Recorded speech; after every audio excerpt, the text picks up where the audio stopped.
One of the problems that is associated with this awareness is the problem of morality.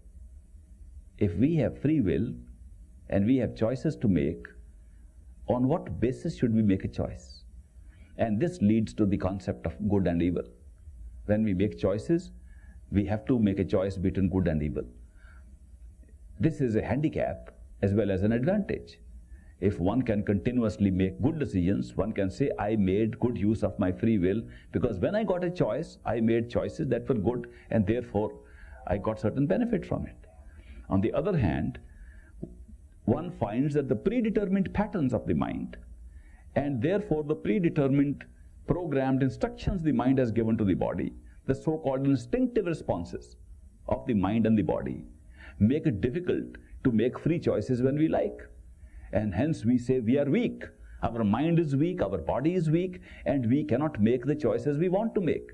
If we want to make a good choice, and the pre-programmed instructions of the mind and the body flowing through the energy patterns makes us go on the opposite direction, then we create an obstacle to the best utilization of our awareness by the feeling of guilt.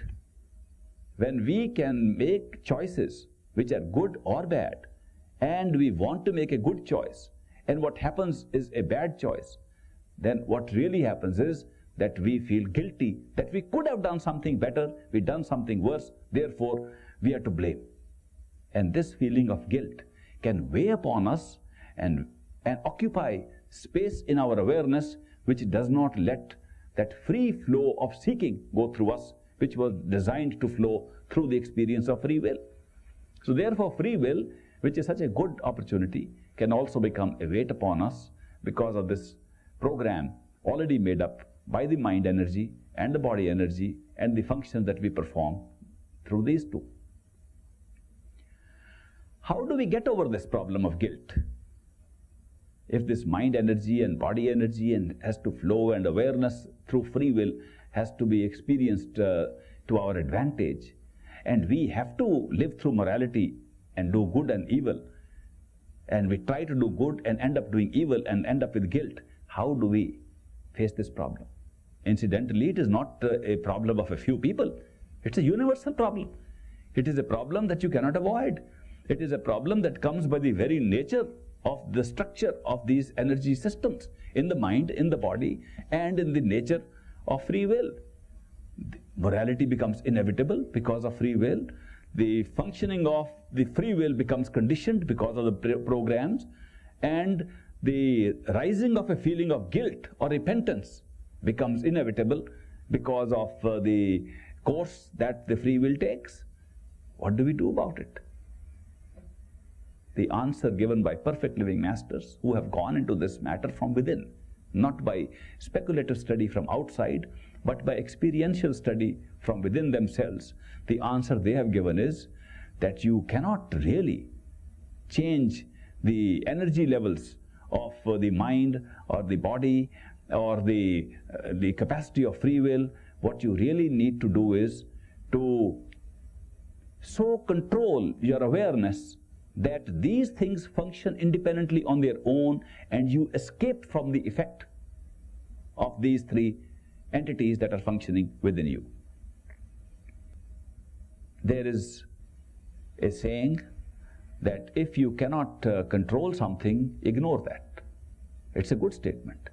If you can control something, control it. If you cannot control, ignore it. Don't get messed up with it and then not control it. The feeling of guilt that we get in life is generally because we cannot control something. We don't feel guilty because we could control something and we took a decision. We feel guilty because we could not control something. Therefore, the enlightened ones who have got the experience of controlling and of not controlling, and who know the nature of these experiences, they tell us, if it is not possible to control, use the alternative of ignoring it. Now, how can we ignore? When there is a mind's pattern and we have an inevitable sense of morality and we have to make decisions, how can we ignore it? The mystics and the masters have given a very good answer to that.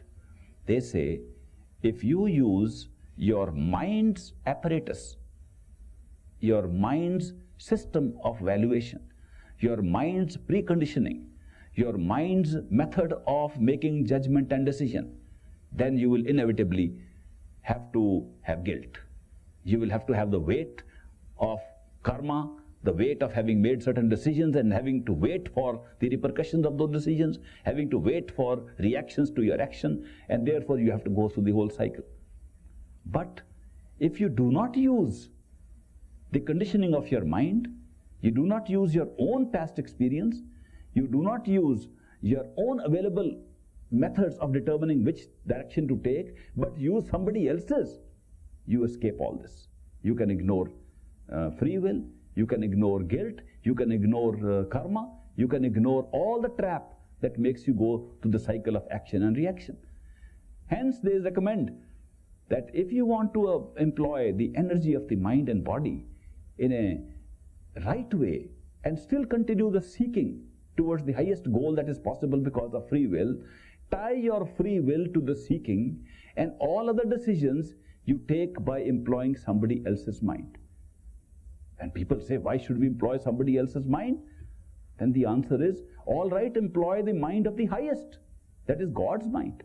Hence came the dictum that if you want to avoid all these troubles and pitfalls, live in God's will. And if you can find what God's will is, then you will be able to overcome these problems. God's will or God's language is expressed in two forms. In one's own intuition, the sudden flash of knowledge that comes, and in the coincidences and circumstances that occur outside of ourselves.